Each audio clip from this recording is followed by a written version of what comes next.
Ensuite, la période post-pilule, pourquoi elle est particulière? C'est que l'année qui suit l'arrêt de la pilule, on a encore des hormones de synthèse dans le corps et on a encore des séquelles de ces années de pilule dans le corps. Donc, le corps va prendre plusieurs mois à retrouver son cycle normal, le cycle qu'il devrait avoir depuis le début. Il va prendre entre 6 mois et 1 an. Et du coup, on peut avoir, un peu comme en phase préménopause en fait, des cycles avec des allures pas très nettes, avec des choses qui ressemblent pas à ce qu'on devrait avoir normalement. Et du coup, ça fait des débuts difficiles. Alors, ce qui est compliqué, c'est souvent, on arrête la pilule pour commencer la contraception naturelle. Donc, tout de suite, on commence la contraception naturelle dans des conditions pas idéales, parce que déjà qu'on est débutante, on a du mal à s'observer, on a du mal à interpréter. Mais en plus, on va avoir des cycles qui sont pas très beaux, très nets, très évidents, parce qu'on est dans une période où il y a encore des hormones de synthèse dans notre corps qui viennent perturber l'allure de notre courbe, l'aspect de notre glaire et tout ça.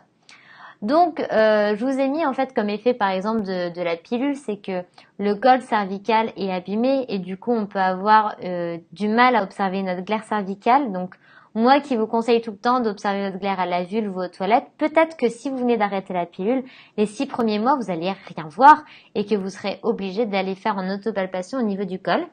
Donc dans ces cas-là, c'est pas grave, vous allez chercher tous les jours. Vous allez quand même observer votre changement d'aspect et tout ça, mais peut-être que vous avez du mal à récupérer assez de glaire pour pouvoir constater.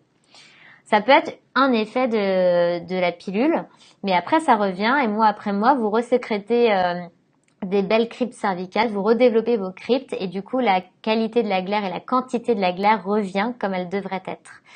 Autre effet, donc dans le livre de la symptothermie, vous pourrez retrouver ça.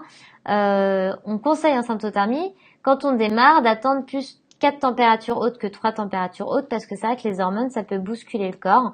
Mais après, voilà, moi je conseille aussi quand on démarre, de faire valider nos observations par une conseillère pour être sûr qu'on a bien compris la méthode et que voilà, si on se rend compte qu'on a des difficultés à s'observer, mais qu'on est aussi en période post-pilule, de pas baisser les bras, parce que c'est juste que vous êtes en train de vous détoxifier et il va falloir un petit peu de temps, quelques mois, et être patiente pour que votre corps vous offre les plus beaux cycles et les plus visibles et les plus interprétables. Voilà, je précise ça parce que moi j'ai commencé la méthode dans ces conditions-là et au bout de 6 mois j'ai voulu arrêter, même moins 4 mois, parce que je comprenais rien. Mais en fait c'est pas parce que la méthode était dure, c'est parce que mes cycles avaient aucun sens. Maintenant, je peux vous dire qu'au bout de 6-7 mois, ça a commencé à redevenir normal et j'ai vraiment eu des belles courbes, une belle glaire, des choses que je voyais jamais et ça s'est totalement simplifié pour moi et je me suis rendu compte que c'était la pilule en fait qui me rendait difficile l'observation de ma glaire et l'interprétation de ma courbe.